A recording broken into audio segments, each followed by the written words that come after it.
The first contacts were made back in 1972 by a remarkable man called Frank Steele. Frank Steele was then the MI6 officer stationed in Northern Ireland, and Frank I met well over a year ago, and he was dying of cancer.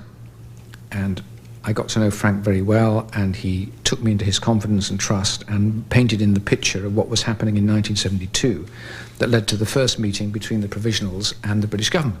The British Secretary of State for Northern Ireland, William Whitelaw. At that meeting that was held in London, Gerry Adams was there and Martin McGuinness were there, and it was effectively the leadership of the IRA. There were no Sinn Féin people there, it was an IRA meeting. And Frank Steele set it up. And the series in the book came to mean a huge amount to Frank Steele because he was keen to set the record straight. He knew he was dying and just wanted people to understand what had happened from the British side. And I just want to read a short extract where Frank Steele describes meeting for the first time Gerry Adams, who was then alleged to be the commander of the IRA's Ballymurphy battalion. And certainly that's what Frank Steele had been told by British intelligence. And he had never met Gerry Adams before.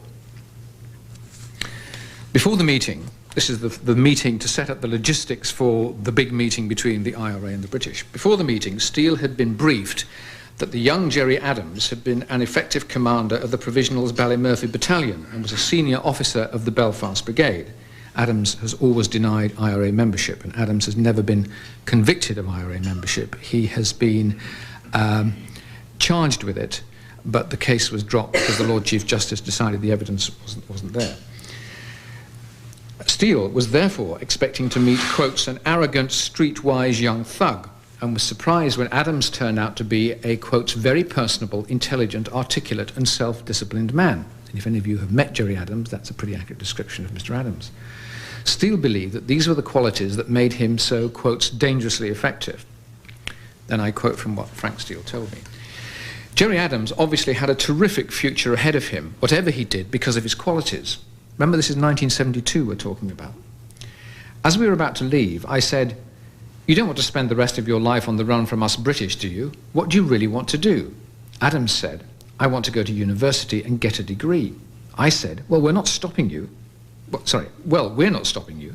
All you've got to do is renounce violence and you can go to university and get a degree."